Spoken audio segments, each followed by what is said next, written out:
The Story Vault presents The Wagon Train, Episode 2, The Crossing. The river stretched wide before them, its surface dark and restless, reflecting the afternoon sky like a shattered mirror. The current was strong, not a raging flood, but enough to turn a simple crossing into a trial of nerve and strength. The wagon train had come to a halt at its edge, the travelers silent, watching as the water moved with a quiet, relentless power. The scent of damp earth and fresh water mixed with the dry dust of the plains. Somewhere in the distance, a hawk cried, its lonely call carried on the wind. Seated atop his horse, Amos McGraw scanned the river with a calculating stare. He had crossed many rivers in his time, some shallow and calm, others swift and merciless. This one sat somewhere in between, doable, but only with care. Behind him, Jim Carter shifted anxiously, one hand resting on the side of his wagon.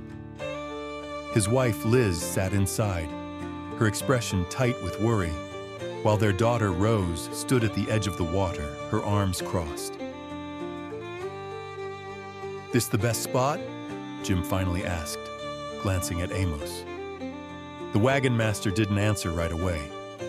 He chewed on the thought like an old piece of jerky before nodding. "Ain't deep enough to drown you, but it'll take a wagon if we ain't careful," he said. "We double up the ropes.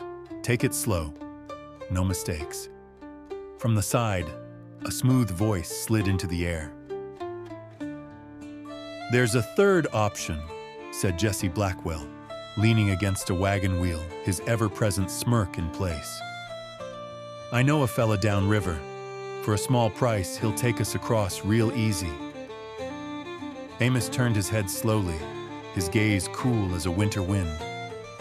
"No." Jesse chuckled, his grin widening. "Didn't think so." Rose watched the exchange, her lips curving ever so slightly as Jesse's eyes flicked to her. He held her gaze for a moment, just long enough for her to feel it. Then Amos nudged his horse forward. "Let's move." The first wagon entered the water, the oxen bracing against the current. The men waded in beside them, guiding the wheels over hidden rocks, their hands gripping thick ropes tied to the yokes. The water swirled around their boots, pulling, testing. From the bank, Jesse stood with his arms crossed, watching. Rose stepped up beside him, her brows lifting. "Not gonna get your boots wet, Blackwell?" Jesse turned, amusement glinting in his eyes. "Patience, sweetheart. I pick my battles." Her breath caught just slightly, barely enough to notice. But Jesse did. A sharp crack split the air. One of the lead wagons lurched, its front wheel catching on a hidden rock. The oxen brayed in protest, their harnesses pulling tight. "Hold the ropes," Amos bellowed. "Keep 'em steady." Jim waded in fast, his boots slipping against the riverbed as he reached for the yoke. The settlers scrambled, hands gripping ropes, pulling, trying to keep the wagon upright. A second mule spooked, rearing back, its hooves splashing violently. On the riverbank, Rose took a step closer, too close. Her foot sank into the soft mud.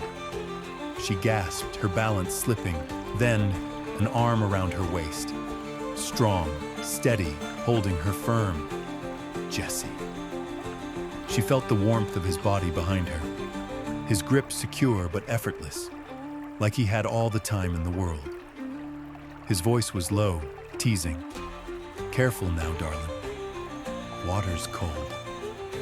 Rose inhaled sharply, pulse quickened. Their bodies were close, too close. She twisted out of his grasp, her chin lifting, defiant. "I had it!" Jesse's grin was slow and knowing. "Of course you did." The wagon tilted dangerously. A loud snap. The ropes broke. Wood groaned. Then, the wagon overturned. Supplies tumbled into the current. Sacks of flour, tools, blankets, spilling, drifting away. Jim cursed and lunged forward, grabbing what he could. Eli followed, knee-deep in the river, hands swiping at barrels before they vanished downstream. Amos clenched his jaw. Supplies lost meant hard days ahead. Jesse let out a slow sigh, shaking his head. "This is why I keep my boots dry," he muttered, before finally stepping in to help. From the riverbank, Rose smirked, just a little. By nightfall, the campfires flickered low, the air thick with the scent of damp earth and burnt wood. The travelers sat in weary silence. Liz comforted Julia Harper, whose hands still trembled from fear.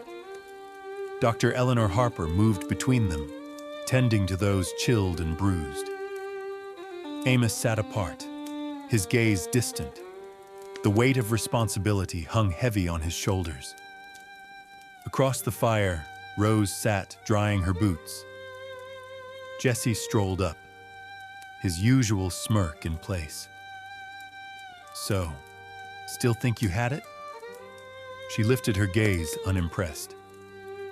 "You gonna bring that up all night?" Jesse chuckled, tipping his hat back.